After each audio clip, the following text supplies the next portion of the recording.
আমার পর্দার আড়ালের মা খালা গো, এবার জনম দুঃখিনী মা, ওই কসাই যখন বাবা গোসলখানায় গিয়েছে, মুসা নবী বাবা নজর করে দেখে মা জননী আল্লাহর কাছে হাত উঠিয়ে বলে, আল্লাহ গো,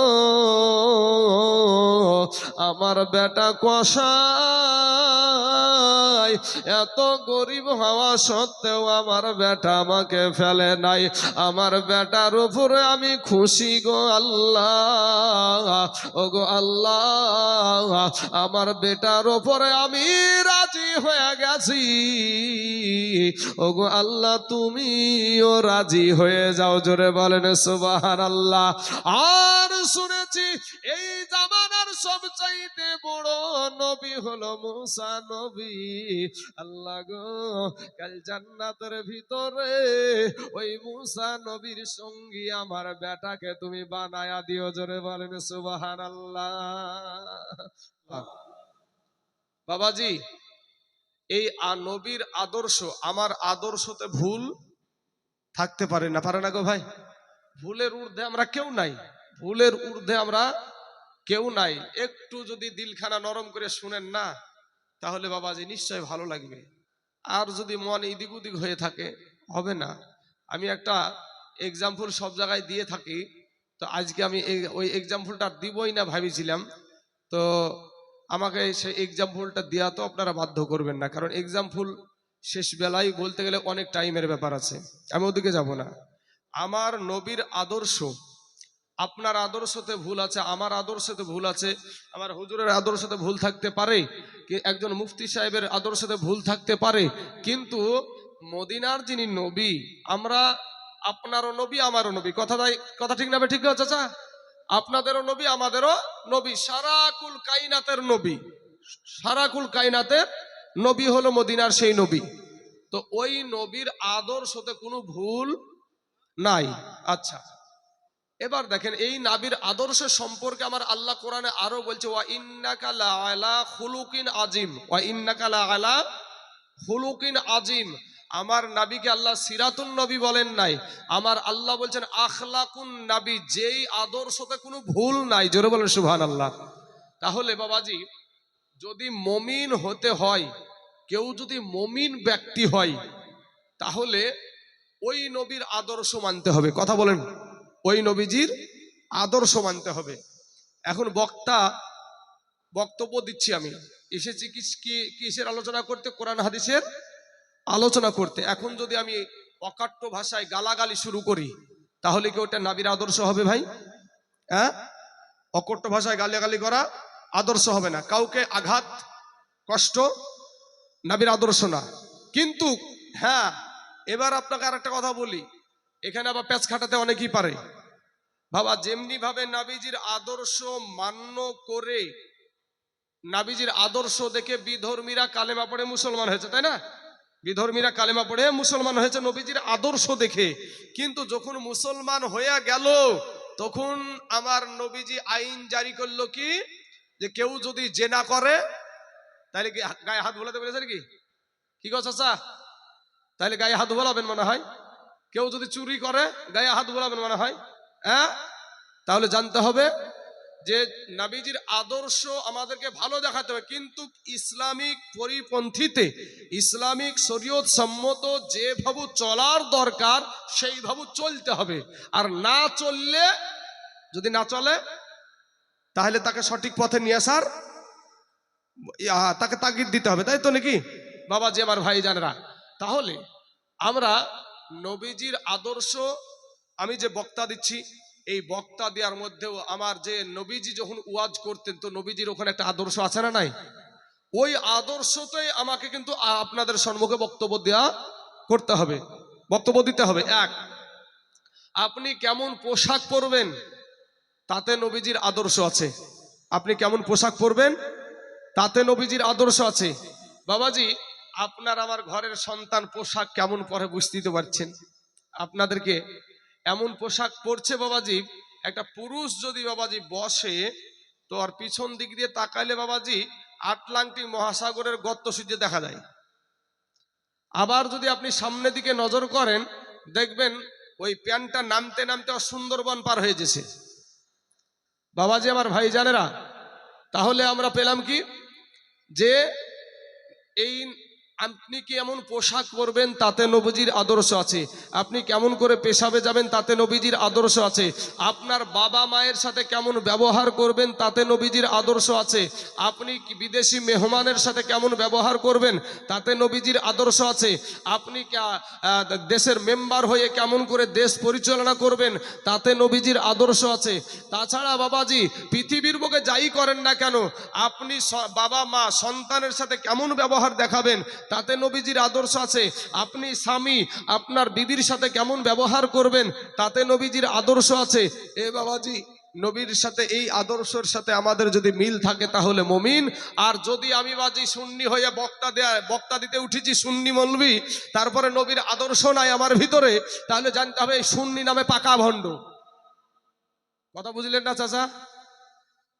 আমার কথা বুঝতে পারছেন তো? যদি ওই নবীর আদর্শ আপনার আমার ভিতরে না থাকে, সুন্নি হোক আর চুন্নি হোক আর যাই হোক না কেন, ও পাকা ভণ্ড। বাবাজি আমার সোনামানিকেরা, আমার বলার উদ্দেশ্য কেন বুঝবেন, আমার নবীর আদর্শই আমাদেরকে আদর্শিত হতে হবে। নবীজির আদর্শ, যেই আদর্শতে কোনো ভুল নাই। আপনারা জানেন অনেক শিক্ষিত জেনারেল শিক্ষিত ভাই আছে আমার, তো আমেরিকার একটা খ্রিস্টান একটা কেতাব লেখলো, কেতাবটার নাম হলো দ্য 100। ওই কেতাবের 100 মনীষীর জীবনী লিখতে গিয়ে বাবাজি সবার জীবনে কলঙ্ক খুঁজে পেল, কিন্তু আমার দয়ার নবী আপনাদের নবী সারাকুল কায়নাতের নবীর জীবনে কোনো কলঙ্ক খুঁজে পাই নাই। জোরে বলেন সুবহানাল্লাহ। একটা খ্রিস্টান ও বাবাজি আমার নবীজির নামটা 1 নম্বরে দিলেন। জোরে বলেন সুবহানাল্লাহ। তাহলে ওই নবীর আদর্শ আমাদেরকে মানতে হবে। বাবাজি আমার সোনামানিকরা, নবীজির আদর্শ মা বাবা। আমার নবীজিকে একজন সাহাবা জিজ্ঞাসা করছেন, ইয়া রাসূলুল্লাহ, ইয়া হাবিবাল্লাহ, নবী গো, আমার থেকে সবচাইতে ভালো ব্যবহার পাওয়ার অধিকার কে রাখে? তখন আমার নবীজি বললেন, তোমার জনম দুঃখিনী মা।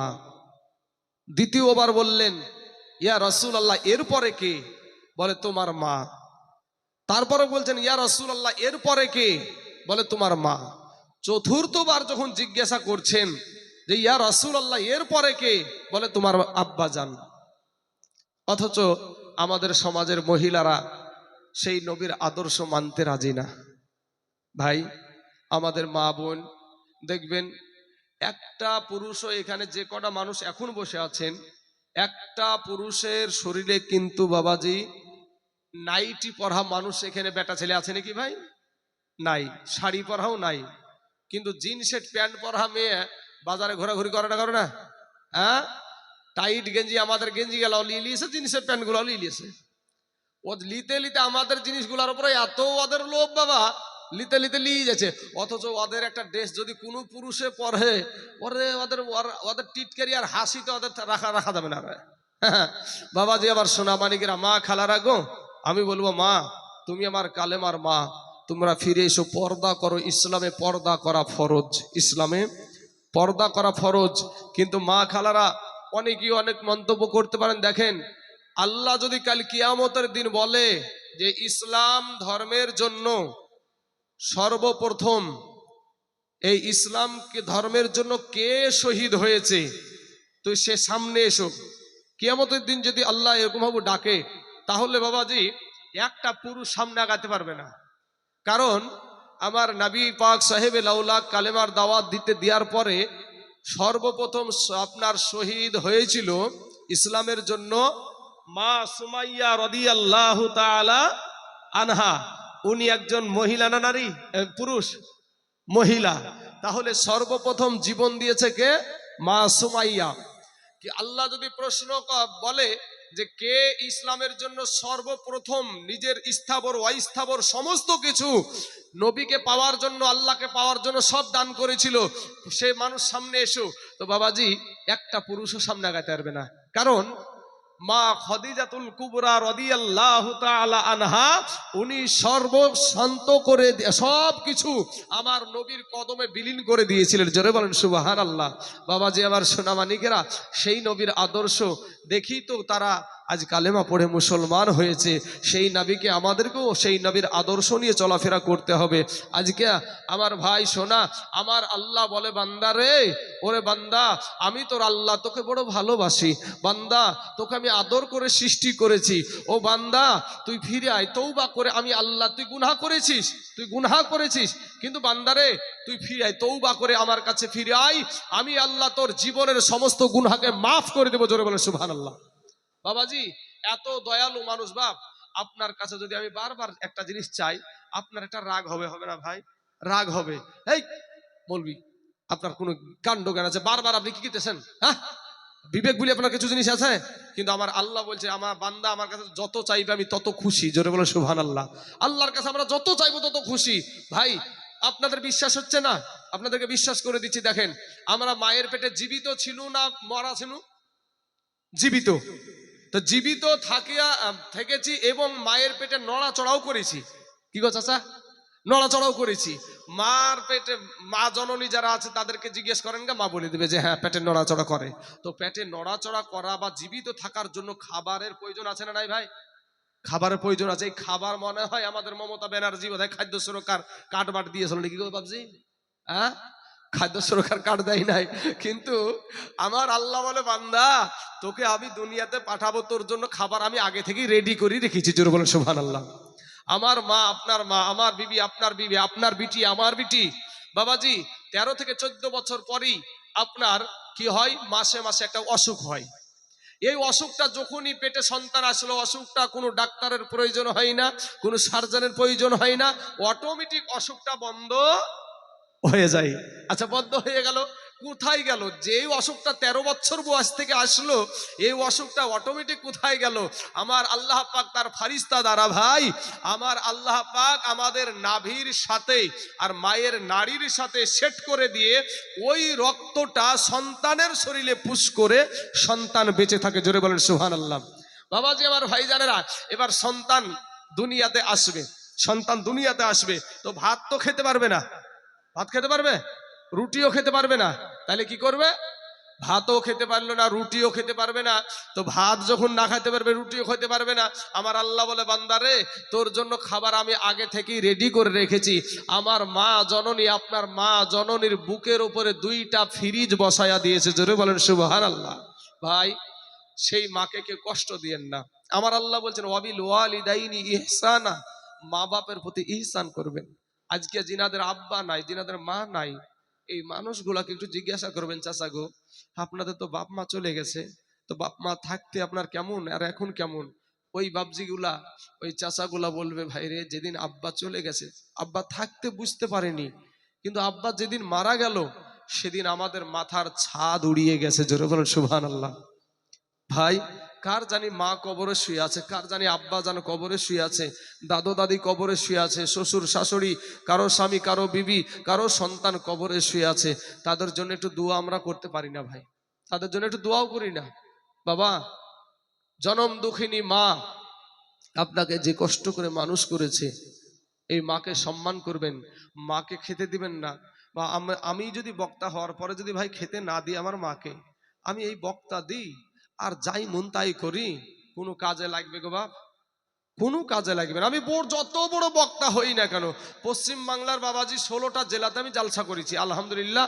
আপনাদের দোয়াতে, মা বাপের দোয়া আছে, 16টা জেলাতে গেছি। তো এত বড় বক্তা হই আর জামুন তাই হই, বা বড় মুফতি হোক আর মুহাদ্দিস হোক আর মক্কা মদিনার ইমামও যদি হয়, তারপরেও আল্লাহর জান্নাত তার জন্য নয়।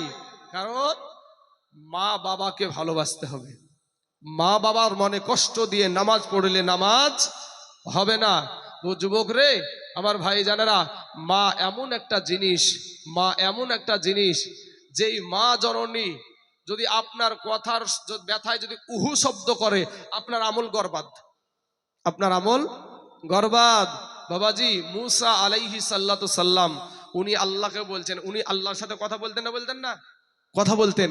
তো বলছে আল্লাহ গো আমার সাথে জান্নাতে আমার সঙ্গী হবে কে? জান্নাতে আমার সঙ্গী হবে কে? তো মুসা নবী বলছেন যে তোমার সঙ্গে একটা সঙ্গী হবে একটা ওই গোস্ত করা কসাই, এখন গোস্ত করা কষাইয়ের নাম শুনলেই তো বাবাজি একটু মানুষের জন্য একটা ভয় কাজ করে, কষাই।